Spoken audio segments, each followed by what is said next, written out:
Good morning. We are so happy to be with you this morning, and we're especially grateful that you arranged for a beautiful spring day for us.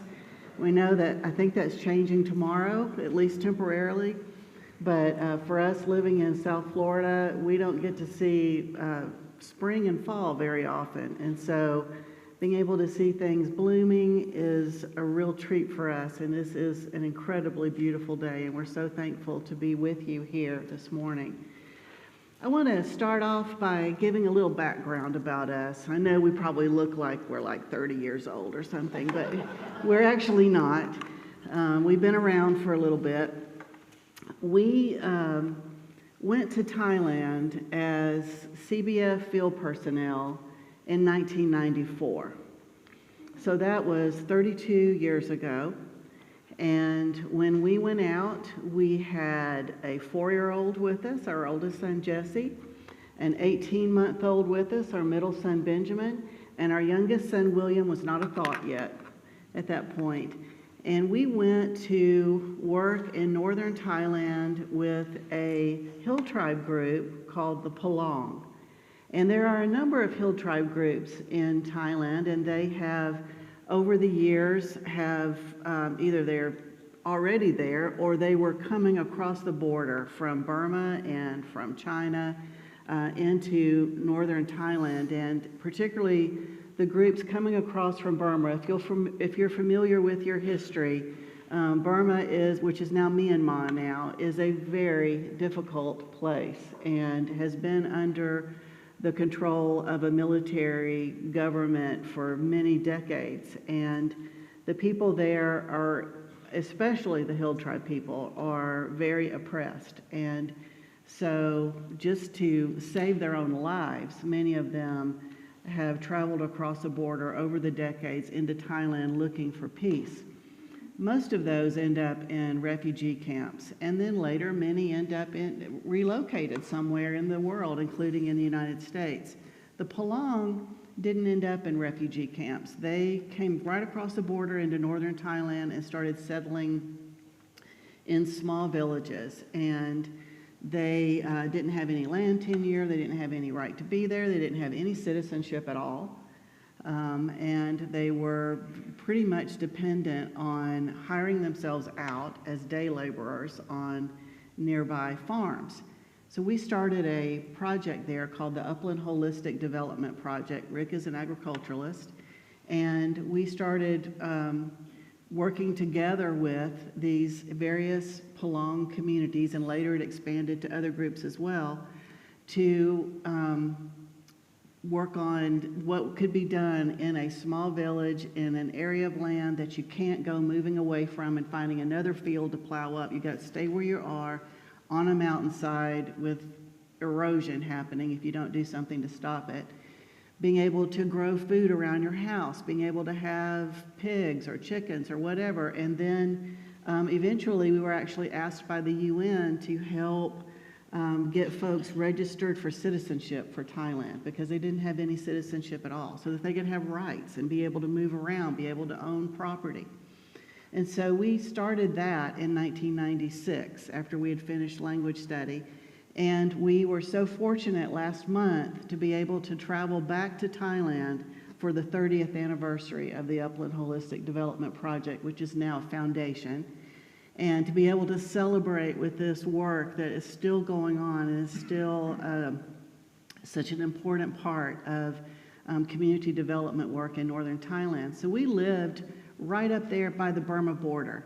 Where we lived near there were times when there were skirmishes on the border, and we could hear the gunfire on the border. And so we were very close where the project was, where we worked. And I homeschooled our boys, and we've established our lives there. But when our oldest was ready to go into high school, we moved further into Thailand a little bit, into Chiang Mai, which is about 2 hours drive away from where we were living. And Chiang Mai is the largest city in northern Thailand, and they started into an international school. So we rented a house in Chiang Mai after we'd moved there, and it came with, it wasn't really, didn't come with it, but the owner of the house had this big empty lot next to it, and it was about 1.5 acres. And I think his intention originally had been to put some houses in it, but it never happened. So it had a big, gaudy-looking gate in front of it, and then on all other the 3 sides was a high wall, and on one side, that high wall met with a row of shop houses where you'd have like a shop on the bottom, and then the second and third, maybe even 4th story above it where somebody would live. And it was just empty, and our house was right next to it. And the landlord didn't do anything about it. He didn't mow the grass, he didn't care about it, nothing. And so it just got brushier and brushier with trees and grass and everything growing up. And one day I was home sick, really sick.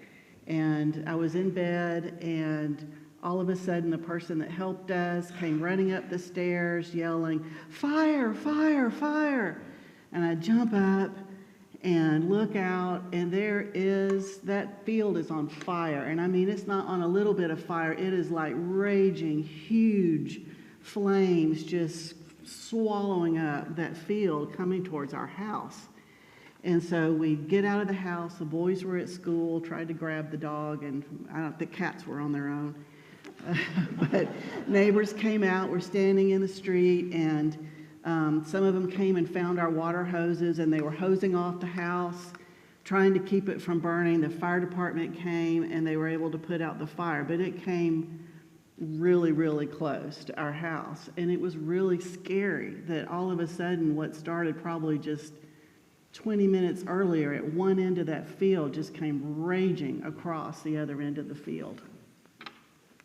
Yeah, we didn't want that to happen again. By the way, I wasn't there when it happened. No, of course not. Ellen, I didn't see it, but I saw the burnt field and felt bad. But over time, that vegetation began quickly growing back. And we knew that no one else was going to take care of it, so we decided we're going to have to do this, and I did not want to go out there and try to be cutting 1.5 acres of brush and tall elephant grass, so we thought goats are the answer. And I've been seeing some Muslim families on the edge of the city, and they had goats. And I thought, I'll just go there and get some goats, buy some goats from these guys. And I think we got 4 goats. Got a mama goat and some baby goats and a buck. Goats breed fast. And they eat a lot, but we had no problem. We had them in that patch, and we had a little bamboo barn for them, and we'd keep them watered, and they did just fine. And what they started doing was they started making little goat paths all through. I don't know what plan they had, what kind of strategy, but they had their little goat paths, and every now and then I'd follow through and say, where are these goats going, and how are they doing this? We didn't know. And the goats just kept going at it. Every day they woke up, they had their task, and they went at it, and they came back to their little barn at night. And over time, the little paths that were narrow going through the vegetation began to widen because the goats kept doing their work. And it was quite interesting because that field, we started discovering stuff. We started discovering stuff that the neighbors in the shop houses had been throwing off their balconies into that overgrown field. I mean, just think about it. You got an overgrown field next to you. That makes your garbage disposal quite convenient. So they were taking their household stuff and tossing it into that jungle back there. And so I was going back there, and I was both curious and alarmed and also bothered because I felt responsible for that field. The little goats were exposing, in a way, the sins of that community. You know, all the stuff that the people didn't want, the things that they were like, I can get rid of this, and they were throwing it over the balcony. They thought it'd just lie there. But no, the little goats came, and more goats came, actually, and they began eating away and exposing the bottles, exposing the plastic, exposing the broken household appliances. You wouldn't believe what I found back there. I can't tell you everything I found back there, and I felt responsible to actually clean it up. The more the goats did, the more work I had. And I would go back there with big bags and baskets, and I'd come out so that would be properly thrown away, because I was afraid our children and other children would go back there and get hurt on that stuff. But it made me think about it. I thought, we think that we can do things and get away with it. We've got our own personal stuff that we can conceal. But doesn't it seem that there's these little goats that come along sometimes, and they start eating away at what we think is doing a great job of hiding, and there it is, exposed for all to see. And what might have been a personal issue for these folks, because it was their personal garbage, had actually become a community issue, because all of those houses were doing it together. It wasn't just one person, it wasn't just one family. It was multiple households that were contributing to this issue. The stuff was being exposed. And we heard that in the scripture, that things come to light. Sometimes good things come to light, and sometimes not so good things come to light as well. Years later, we found ourselves in Immokalee, Florida, and we connected with a mission called Mission Peniel, which was established in 2006, 20 years ago, to serve the Immokalee farm worker community. And Pastor Miguel Estrada, he had found a place to rent, and it had a lot in behind the building that's about 1/10 of an acre, and he wanted a garden. And actually, we came along about that time. We're like, we can help with that. That would be a good place for a garden. That place was a little bit like that lot in Chiang Mai. It was a commons. It was like no one really took care of it, so folks used it to throw things away. Mission Peniel had been a bar. It had been kind of a nightclub, and there had been some really rough stuff going on there. And so as I began to clean that up, preparing to make a garden, because with light, you get the fruit, right? It said that in the scriptures. We had to clean that out. And once again in my life, I was cleaning up and discovering all this stuff that had accumulated in that commons. I think this is happening way too often. So we spent 15 years with CBF as field personnel in Thailand with Upland Holistic Development Project. And then we spent another 4 years. We still were with UHDP to a good bit, but we were asked by an organization called ECHO, which is based out of North Fort Myers, Florida, to open a regional office for them, which we did in Chiang Mai. And ECHO is a Christian organization that provides resources and seeds and other help to development workers, agricultural missionaries, and others around the world. And we had been connecting with them for many years. And it came at the right time of helping UHDP to stand on its own with local leadership, and for us to help with the establishment of ECHO in Asia. And so we spent another 4 years there. So it was 19 years in Thailand. And then we moved back to the States for a number of reasons, but we moved back to the States and moved to Florida so that we could work at the headquarters in North Fort Myers, and that's where we live now. And after we did that, or during that time, we started to learn about just what agriculture was like in the United States. And we learned about a place called Immokalee, Florida. And we read a book called Tomato Land, which if you've heard of it or you're interested, it's by Barry Estabrook. Very good book about the tomato industry, and specifically about Immokalee. And so we were intrigued. We'd been gone a long time, and a lot of things had changed in the United States. Communities changed. The makeup of communities changed while we were gone.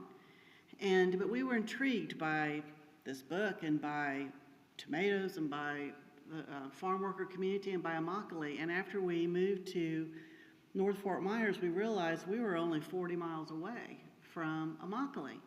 And the church that we were going to was volunteering with Mission Peniel, which operates a food pantry in Immokalee. And so when we had opportunity, we started going out and volunteering there. And I'll be honest, we felt like we had gone home. It was, because Thailand, it was very hard to leave. And we still love it so much. But in Immokalee, we were around people that reminded us of Thailand. These are folks that are from, as I mentioned to the kids, they are from Guatemala, they are from Haiti, and they're from southern Mexico. They're farm workers. They have fled their home countries, not unlike the hill tribes that were fleeing Burma into northern Thailand. They were fleeing for their lives. They're fleeing for their families. And they had come across and settled in Immokalee, as they do in various parts of the United States, and they were dependent on hiring out. And in Thailand, I said, as day laborers. In Immokalee, as farm workers. And the ironic thing that we learned very quickly is here is this organization, Mission Peniel, that serves the Immokalee community. The pastor, Pastor Miguel, is in many ways, he is considered the pastor of Immokalee. And he comes alongside folks in their hard times, and they are there with help in many different ways besides food with the community. But what we learned very quickly is this tragic irony of the people that are running down those fields, like I described to the kids, picking tomatoes as fast as they can, or peppers, or watermelons, or whatever it is, are dependent on coming to a food pantry in order to feed themselves and their families. They're dependent on coming for free food in order to take care of themselves. And as we were helping them, Mission Peniel provides a lot of non-perishable goods that they get from donations, especially rice and beans, which are so important to the community, but then also things from the local big food bank in Fort Myers, but not a lot of fresh stuff. And, folks from these places that I mentioned, they're not real big on macaroni and cheese. And macaroni and cheese is not the most nutritious thing in the world for yourself or your family. They didn't have a lot of access to fresh food. In fact, Immokalee itself, despite it is a farm town, and it is designated by the USDA as a food desert, meaning that it has limited access to fresh, nutritious food that's affordable for the community. The one grocery store, which was Winn-Dixie, which was way out on the edge of town, and most folks that are working in the fields do not have cars. They either are completely on foot or they have bicycles, and it's too far away. But that one grocery store closed about 6 months ago. And so it's even more of a food desert than it was before. And we were convicted of the need for fresh food. Rick is an agriculturalist. He'd been working with ECHO in Fort Myers as their director of agriculture, and it's an office job. It's a one meeting after another job. It's an important job, but Rick, if you look at his fingernails, and maybe he cleaned them up pretty good for this morning, it's really kind of embarrassing, but he wants his hands in the dirt. He is an in-the-dirt kind of guy. He wants to grow food. He is going to grow food. Our yard is full of food that is growing. And so we just felt convicted by God to make a huge leap of faith and step away from 2 full-time jobs with ECHO that were supporting us and our family and start a nonprofit, which is Cultivate Abundance, and specifically to address food insecurity in this farm worker town by growing, collecting, and sharing fresh, culturally appropriate food for the community. We have gardens that we manage. We have partner gardeners, small farms, institution, church gardens that contribute to us. And we have folks that are just home gardeners in Immokalee and in other places in Southwest Florida that have, because it's Florida, you got mangoes, you got coconuts, you got avocados, you got all this stuff that's just falling off the trees and nobody can eat all of it. We take it and we give it out on Fridays. And then we also promote container gardening so that folks can grow food around their own homes. And Immokalee looks like one big trailer park.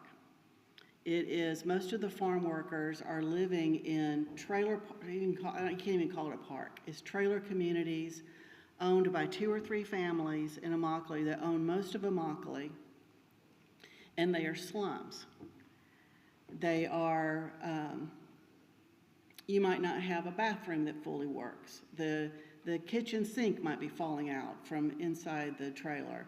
You could have 17, 18 men sleeping in one very old trailer during the main season, which is the winter in Florida. And they are charged by the head for rent. And when you put all that together, the amount that is paid to a landlord for rent in Immokalee is more than what you would pay for an apartment in Naples, Florida, which is in the same county. Marco Island and Naples, 2 of the richest areas in the country, are in the same county as Immokalee. And so we decided that we were in our late 50s then, now we're a little bit older than that, and we decided we had one last gig in us to start something new. And we started Cultivate Abundance, and it has been such a joy to be able to get to know this community and to walk alongside this community with our coworkers. And we're outsiders. We're white folks, outsiders coming in, but we get to know so many folks every week, particularly on Fridays, which is our food distribution day. And we will have, a week ago we had 476 families come through. That's not people, it's families come through over a 3-hour period. And we estimate that of the food that we give out on a Friday, that it's benefiting at least 1,000 people a week that are coming, that are dependent on that food. But we get to see those same faces every week, and we get to know people. And there's this one guy, I mean, some of them are great.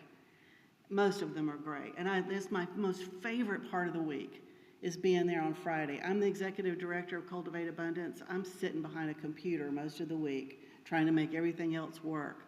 But on Fridays, I'm in Immokalee, and I'm the one passing out the numbers as people are coming in. And I'm greeting folks, and they know me, and I know them.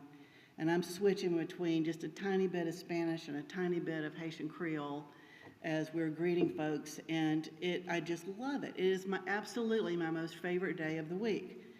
But there's always going to be those ones, there's going to be 1 or 2 folks, because we're human and all that, and they're going to be, something about the personality or whatever. They're trying to cut the line. They're trying to, everybody gets mad at them. You weren't supposed to be here. You're supposed to be back there.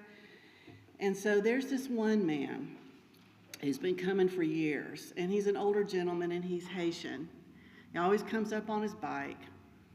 And he would come up, and sometimes we give out hygiene kits has soap and toothpaste and all that kind of stuff. And a few years ago, he started coming up to me. I think he thought I was a soft touch, and I am. And he would come up to me and he would say, and it wouldn't be a week that we were giving something out, and he would say, "Do you have some soap? Some soap?" And I'm, what? And he's like, soap, just some soap? And I'm like, "Of course I've got some soap. You just wait right here." And I would go back in Mission Peniel and go back wherever they kept stuff, and I'd find the bars of soap, and I'd come out and give him a bar of soap. And he'd come back next week, "Do you have some soap?" And I'm thinking, what happened to that bar I gave you last week? But he wanted to be clean, and I thought, he's only asking for a bar of soap. I'm going to go give him soap. And he was so nice, and so I'd go back and I'd get soap. After a while, I started just going and getting a bar of soap and tucking it in my pocket so that I was ready for when he came. And so over time, he became known as Mr. Soap. I have no idea what his actual name is, but to all of us at Mission Peniel, he is Mr. Soap. And he and I have a very good relationship, but not so much with Rick and not so much with Pastor McGill. I'm going to take it from here. We had to have an intervention because there was a lot of soap.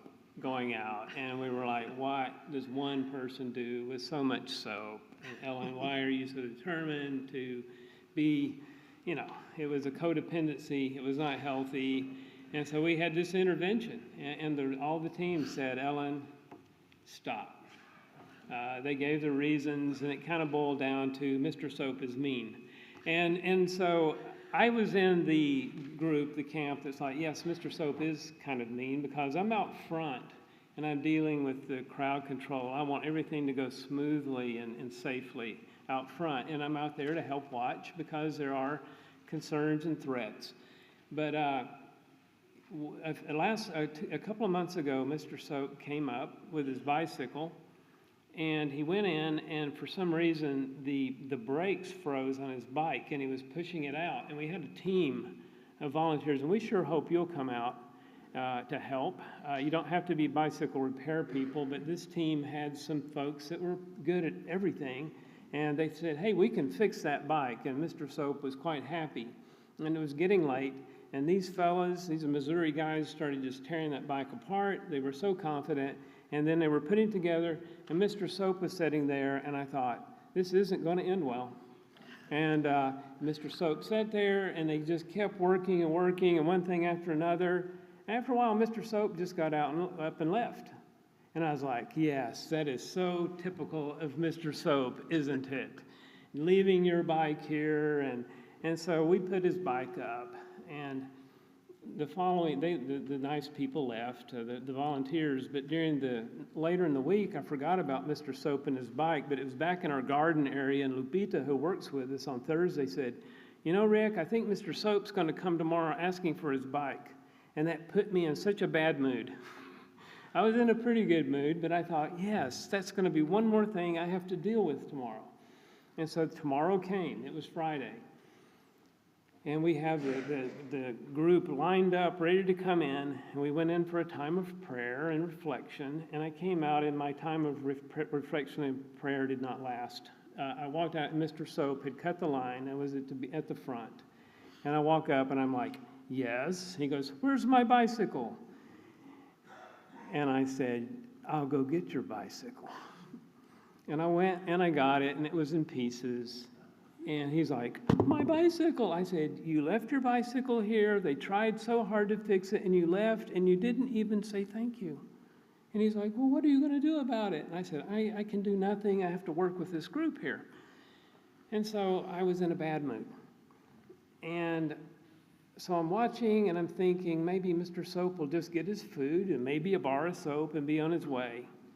Next thing I knew, I was there watching, and he goes out on a new bicycle. He's on a bicycle. I'm like, what?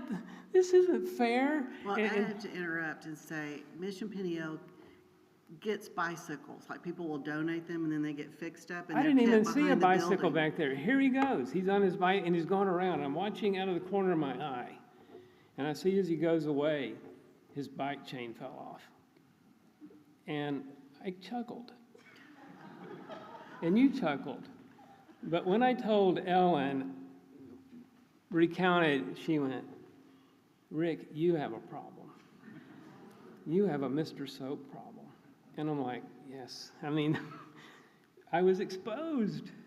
My attitude, which had been growing and growing and growing about Mr. Soap, was exposed, and I felt truly convicted. Like, this isn't right. I don't know what Mr. Soap's been through in his life. According to Pastor Miguel, he's been there. He remembers when he was still a farm worker. We don't know what kind of hunger issues he's faced in his life, what soap issues he's faced in his life, and bicycle issues. But I was like, this is right. If I don't get control over this, this has been exposed. And in obedience, I need to work on my heart. Because if I'm not careful, my attitude is going to spill over towards other people in that community, and Lord knows they have enough problems right now.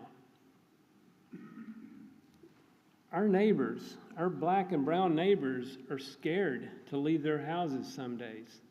For them to come to Mission Peniel is an act of faith sometimes. It is an act of courage.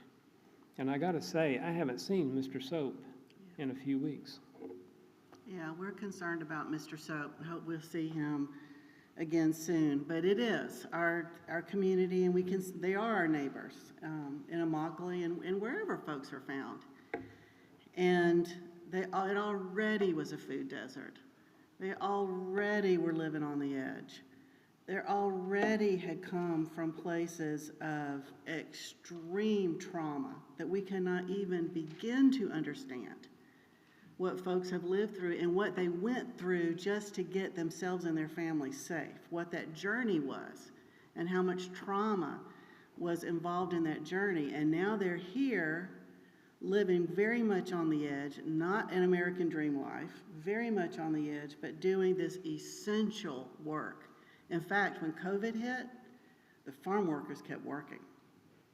They were packed into buses. That's how they get around, into the farm worker buses. They were packed into buses with no protection at all. And while the rest of us were sitting at home, taking care of ourselves, they were picking the food that was going on our tables. And they got very sick. And one of the first epicenters of COVID was in Immokalee, Florida.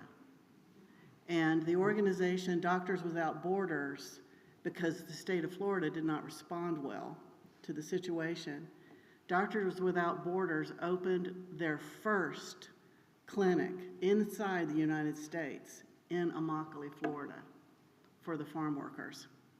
So that is already their reality. Now they have a new reality, and it is scary.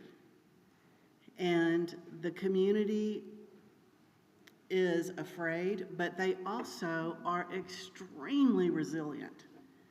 And they love each other, and they come together and are providing for each other, but things happen. And one thing that happened back in October was there was a farm worker bus full of mostly women, many of whom we recognize and come through our line on Fridays, and it was stopped.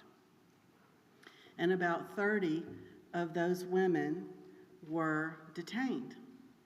And during that, one of the mothers called her children, because there's varying degrees of status. There's citizenship, there's applications for asylum, there's temporary protected status, there's all kinds of different status. And this mother in particular has status. And she called her children, 4 children, and said, "Help, help, help. I'm on the bus. Bring me my papers. I need my papers." So they went and got her papers and took it to her on the bus. And things got kind of heated, not from the children, but it ended up in the end where the youngest, a 13-year-old girl, was knocked to the ground, and another son, and a little bit older, was hurt, and those two had to go to the emergency room in Naples. And ended up 2 of the brothers were arrested, and they're still dealing with that. But that incident is something even back in October, and I went the next day with the oldest brother just to be with him as he sat in the courthouse in Naples, and his 2 brothers were arraigned. And we arranged for bond for them to be able to go home. So that, just from back in October, caused trauma for the community, but also an opportunity for the community to come together. And they did. They've helped out these families that were impacted. And they've helped families to get back together, including maybe going back to where they came from. If I can add something here, we also had a CBF church that was with us at that point, and they came and they were asked to come to the homes of the folks, and they prayed. I remember the pastor, Clay, associate pastor, prayed. He was asked, and he prayed in English, but he prayed the most passionate prayer for those people. And those Pentecostal ladies were there just praying with him.